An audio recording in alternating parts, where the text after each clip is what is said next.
The border regime under Biden. This is basically a summary of Justin Akers-Chacon's article from earlier this month, A Path to Nowhere. Nothing fundamentally will change. This is what Biden said to wealthy donors in June 2019, and a good one-sentence summary of the border regime under Biden. Biden appears to be walking away from substantive immigration reform. His proposals not only leave the sprawling architecture of migrant repression intact, but seek to expand it at turns. While revoking Trump's most extreme executive orders, the Biden plan continues the same institutionalized framework of migrant criminalization and repression that has been developed by both parties over the course of decades. Borders are an international project for the exploitation of immigrant labor.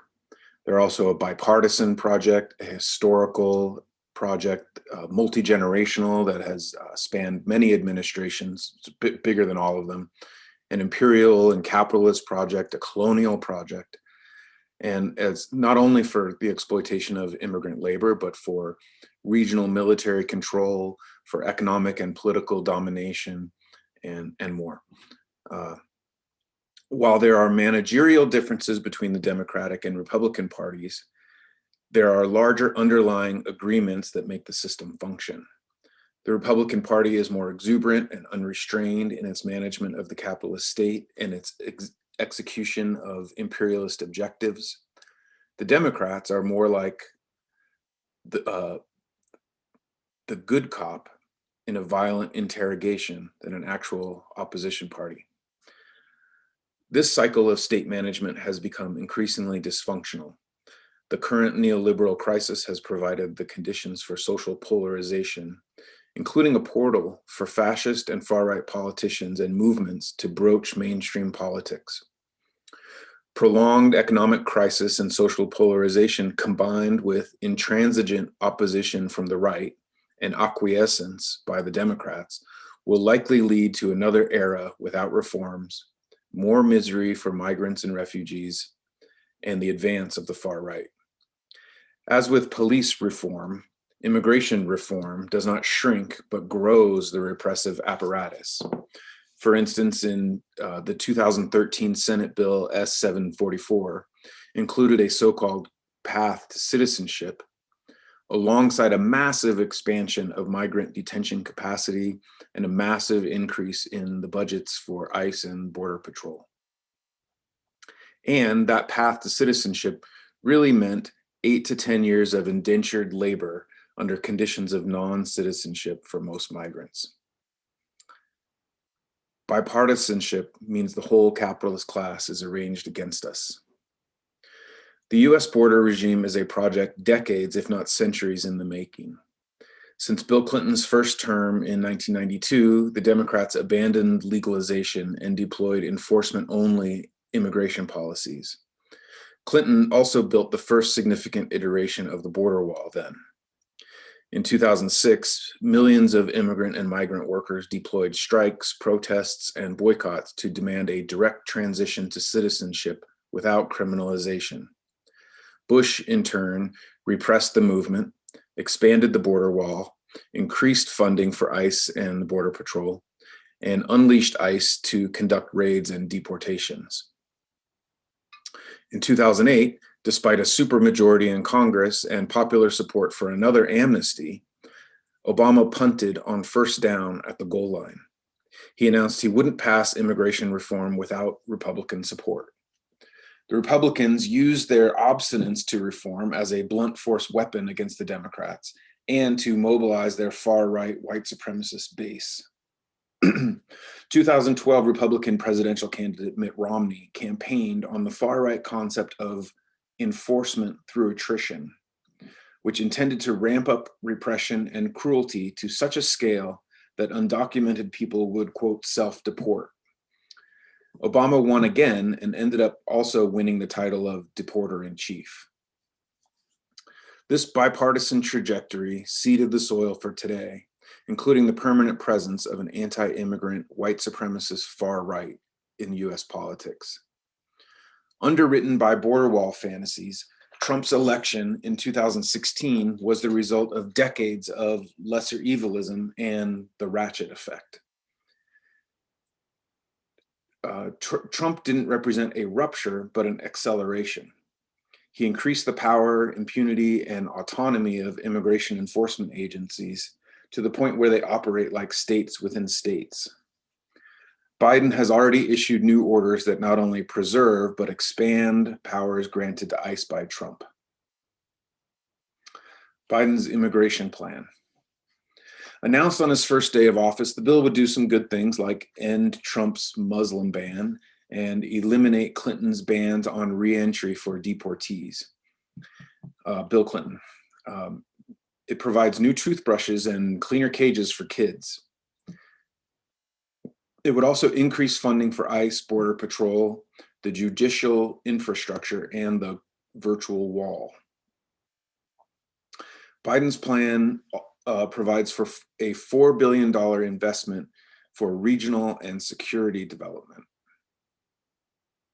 Biden's plan provides a $4 billion investment for regional security and development in Central America. In addition to the police and military aid, this means an effort to open markets for US investors. Under Obama, for instance, development aid was used to encourage Central American government partnerships with US corporations to administer state functions, using grants to privatize health and education. Biden's proposals amount to not amnesty or legalization, but a type of indentured labor in exchange for a path to citizenship. To obtain temporary legal status, adults would have to work and pay taxes consistently for 5 years, then apply for a green card, then work and pay taxes consistently for 3 more years, and then apply for citizenship. It's similar for dreamers who qualify. This guarantees capitalists 3 to 8 years per worker when wages and working conditions can be suppressed under conditions of non-citizenship. Like the Bracero program and work visas, this makes workers dependent on their employers to remain on the path. It ensures that workers do not speak out for better conditions, join unions, or otherwise jeopardize the work requirement rule.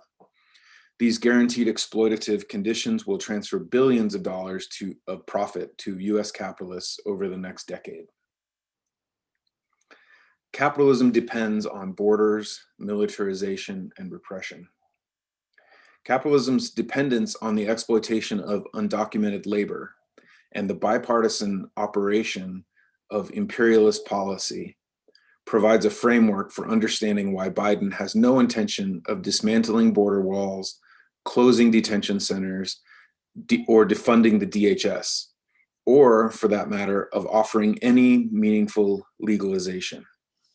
This is not due to popular opposition or the Democrats' spinelessness. It's because of the very functioning of US capitalism, which has become increasingly dependent on border enforcement and migrant repression. The utilization of politics that divide and weaken the working class along racial and national lines is a long-standing feature of US society.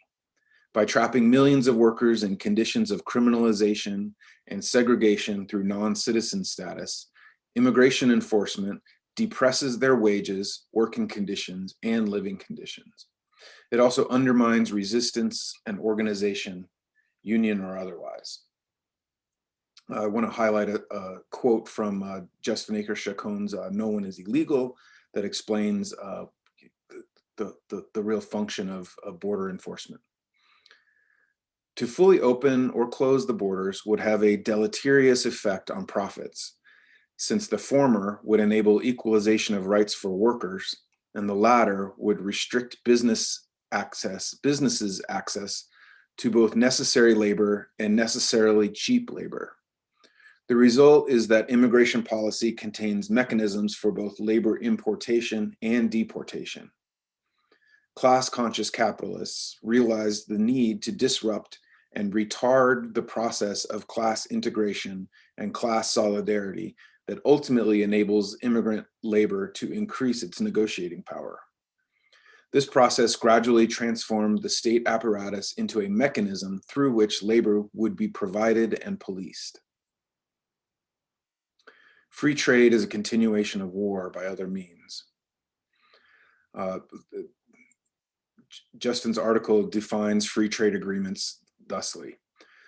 Free trade agreements enable powerful nations to force open economies for the purpose of plunder. They foster conditions for economic domination via the super exploitation of labor, the transnationalization of production and supply chains, and other means. And free trade agreements are the main drivers of the outmigration of displaced peoples from Haiti to Guatemala and everywhere in between, many of whom try to make it to the US, where the expatriated wealth of their own nation flows and concentrates. The piece also offers a good brief definition of imperialism, which I've summarized here. Imperialism is the international state-led advancement of the economic, geopolitical, and military interests of a nation's capitalist class. And specifically, US imperialism in Mexico, Central America, and the Caribbean depends on the opening of markets to US capital through free trade agreements, the containment, control, and criminalization of immigrants and migrants in order to increase the rate of exploitation of their labor, the repression of opposition within subjected nations, so-called regional militarization, often alongside and on the model of the so-called drug war. One example of one such imperial project is the Merida Initiative. It's an ongoing 15-year-old agreement between the US, Mexico, and Central American nations to create a North American-wide border security zone. Construed as a plan to stop the drug cartels, it has delivered direct aid, training, and equipment to military and police regimes to control, contain, and repress displaced peoples and dissident movements. In conclusion, to achieve justice for migrant and refugee people and uplift the whole working class, we need to build a movement to demand an end to immigrant criminalization, opening the border, and abolishing the Department of Homeland Security. We must be ready to use the tools of class struggle to achieve these goals, including protest, civil disobedience, direct action, and mass strikes, starting now. But they're also terrorizing our communities. And in addition to that, I also want to highlight the importance of the immigrant rights struggle in the present, because the chauvinist far right has used immigration as a way to galvanize its forces. And so as anti-fascists, we must also focus on ICE abolition, police abolition, detention center abolition, et cetera, to undermine the efforts of the far right. And as Justin Akers-Chacon mentions in his article, either US immigration policy, it's either going to lead to the rise of emboldened nationalist movements, or we can use it to embolden and grow abolitionist border movements and dismantle organizations like ICE and DHS. I want to point out briefly, right, the shifts that we have seen from a Trump administration that was focused only on enforcement and violently terrorizing immigrant communities, from, for example, the construction of the physical wall to the Muslim ban, the deportation of refugees and the denial of any refugee status under the temporary protected status for specific countries suffering different conditions, be it in Central America, Africa, and elsewhere. And what was generally called the policy of deterrence, which is like, don't come here, get the fuck out of the United States, we're gonna kick you out. And the goal of that was basically doing that by inflicting pain, by inflicting trauma on children and separating families. And until the present, the current administration is having trouble finding the parents of a lot of these children who were separated, right? But I think that Justin points out concretely that the strategy of the Biden administration is a continuation of imperial strategy when it comes to borders and a capitalist strategy when it comes to the control of labor. Because we have a good cop, bad cop situation basically going on. The Democrats are the good cop, and they are here to award the good immigrants with privileges, visas, and paperwork to be able to stay here and to work. But as James highlighted, right, in essence, nothing has fundamentally changed. Biden has kept most of Trump's infrastructure untouched. There is no talk about ratcheting down DHS or ICE in this administration. And as Justin very clearly highlights in his article, any talk of blue visas, for example, for temporary workforce programs are basically ways to try to manage labor, right? The US is trying to see how can we continue producing food for cheap? How can we continue making houses for cheap, right? It is no secret that the real estate sector benefits greatly from undocumented immigrant labor on construction sites, as well as the modern day plantations in the Central Valley of California, where immigrants, undocumented immigrants, do a lot of the work there as well. And so as the article that James highlighted mentions, the goal here is basically to regulate the flows of labor and capital to the benefit of the American ruling class through trade deals like the US-Mexico-Canada agreement, where American corporations benefit from lower salaries, lower environmental regulations, et cetera, south of the border. And at the same time, they benefit from the outsourcing of social reproduction and the work that goes into raising a working class. And all of that job is done in the Latin American countries, let's say, in this case, right, where we're talking about strictly US, Mexico, Central America, or in the Caribbean, where states in these countries are responsible for educating, right? Families are responsible for raising young, healthy workers, and the United States gets to benefit by importing these workers when it suits them through, again, plans like these blue visas that Biden is pushing forward.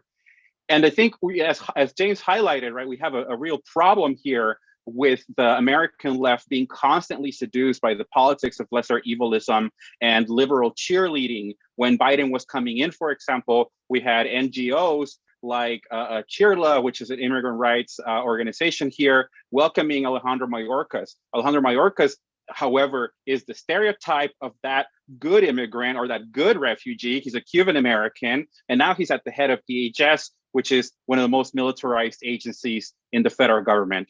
And so we see this also in the left of the Democratic Party with progressive politicians like Alexandria Ocasio-Cortez, who under the Trump administration was very critical of these concentration camps, which she now calls overflow, or which now calls for overflow facilities. She's now trying to call for programs, right, that are adequate at handling minors and youth, et cetera, when the policy of a solidly socialist politics on this should be let them all in, resource these people, give them the support that they need. These countries need reparations, right? Unfortunately, the American socialist movement, the social democratic wing of it, is when we get into any type of alliances with the Democrats, like in AOC's case, it's always justifying the Democrats' politics and worse policies, backtracking on anything that had been said before under Biden.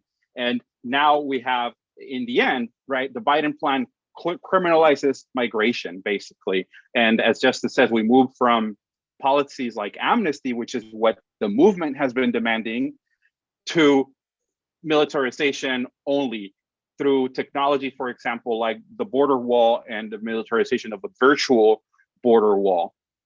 In Mexico, we have a similar situation. I'm going to focus on Mexico for a minute, and then I'm going to focus briefly on Central America, and then bring it back to how why, as abolitionists, as communists, we must strive for anti-border and pro-immigrant policies. But in Mexico, we have a similar case of many social movements being seduced by the new government of Andrés Manuel López Obrador, who is pushing forth a fourth transformation program, which is basically a strategy of pushing mega projects and developmentalist infrastructure through fossil fuel investments and trade corridors and free trade zones, and then using some of that, some of state infrastructure, some state resources, excuse me, to transfer some social programs to the working class. But for the most part, Andrés Manuel López Obrador's program rests pretty much on neoliberal economics, free trade zones, mega project developments, for example. And in relationship to the US, while we could have said under Trump that AMLO was doing his best, for example, we cannot make excuses for AMLO as the revolutionary left, certainly, but not even as decent people. But what we have to look at, right, is under Trump, we had this remain in Mexico policy. Currently, under the Biden administration, we moved from remain in Mexico to remain in your country, and you will apply their policy. And who knows what happens and when that's going to happen. But the Mexican government has basically been a lackey and an aid to American border militarization in the north and also in the south, in the border with Guatemala and Belize. For example, just this week, Mexican police murdered a Salvadorian refugee named Victoria Esperanza in the tourist city of Tulum. And Victoria Esperanza had received one of these humanitarian immigrant visas for Central Americans that are trying to get some work in Mexico. But what do we see, right? The Mexican police basically replicating the same murderous mentality and treating immigrants and refugees as disposable. The police basically murdered Victoria Esperanza the same way that Derek Chauvin murdered George Floyd last year. And this also is very important symbolically that it's happened in the city of Tulum. Tulum was a very small archaeological site that exploded through tourism over the last 20 years, 25 years. And Tulum is one of the cities that is going to have a train stop in one of the mega projects of Andrés Manuel López Obrador, which is the Mayan train, which is not really, it's not benefiting Mayan communities, but basically it's a tourism mega project development to bring in real estate, hotels, etc.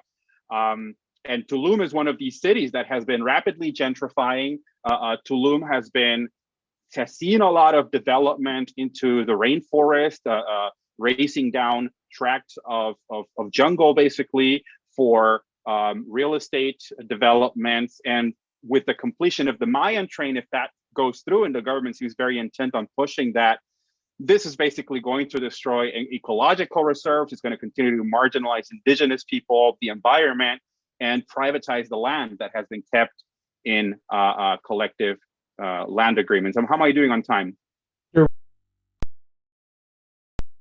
I'm going to just focus on Central America and conclude then.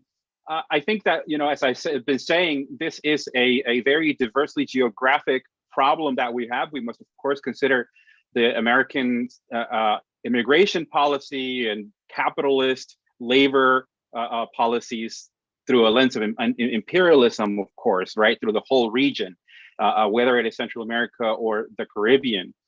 But I argue that the United States owes reparations to the countries of Central America and to the populations that are now seeking refuge in the United States, because the United States has a very long history of intervention in the region. In a small country, just in a small country like El Salvador, for example, the US has had many interventions that we know of. For example, in 1932, with murdering 30,000 and more people to undermine the Farabundo Martí revolutionary movement. In 1944, there was a coup against the democratic government supported by the United States. In 1960, the United States also opposed free elections in El Salvador, fearing that the left-wing political parties would win. And from 1980 to 1932, the US also funded death squads in El Salvador, Guatemala, and Nicaragua. In El Salvador, specifically against the Farabundo Martí National Liberation Movement, which was a communist-inspired movement as well, right? And so a part of that is what contributes to the explosion of people leaving an area that was destroyed by civil war, instigated by the United States to the benefit of landowners and American corporations. In Honduras, just next door, for example, again, a long history of interventions for corporations like the United Fruit Company and others. And most recently in 2009, the Obama administration recognized a coup against the progressive Manuel Zelaya, who was trying to pursue some land reforms, and the US under Obama and Hillary Clinton as Secretary of State recognized Juan Orlando Hernandez, a guy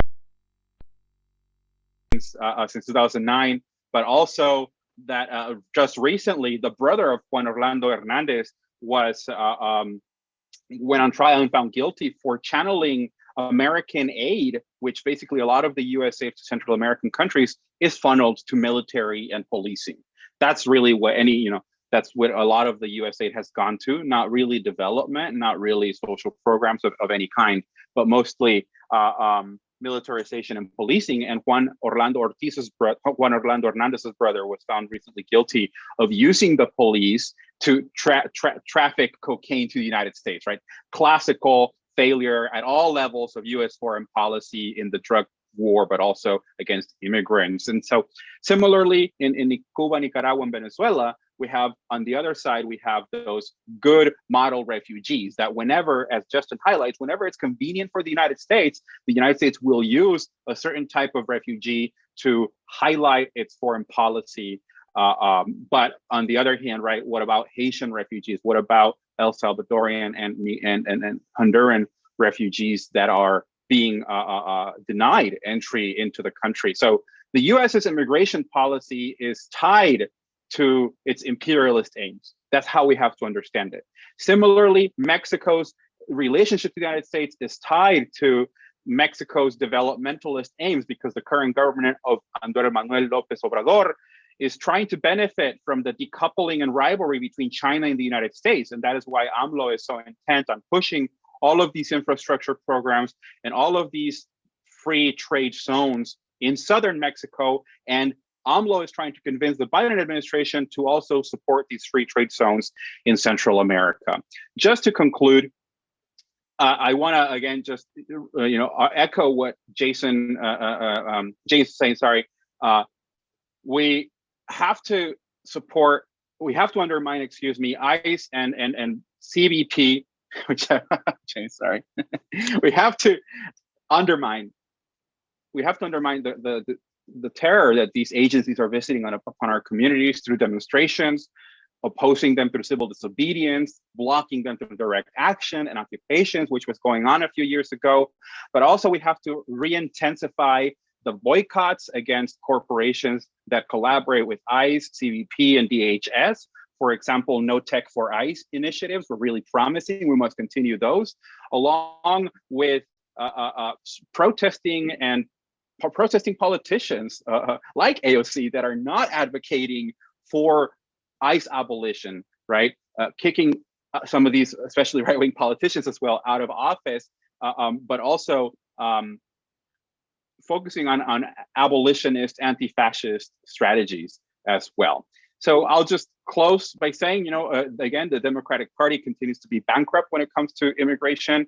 The US immigration policy has shifted from amnesty to border militarization only. We argue for open borders, not just because they are humane, but because they are also an overdue reparation for workers from Central America, Mexico, and across the world. And as communists and revolutionary Marxists, we believe in a world without borders, not just because it's something nice to say or a good thing to believe in, right? But because we are going to build that world by taking abolitionist steps now. That world is not going to come to us at some point in the future. We have to work for a world without borders from today, right? That's how we're going to get to that communist horizon, by putting things in praxis, by joining our praxis in this project today. Thanks.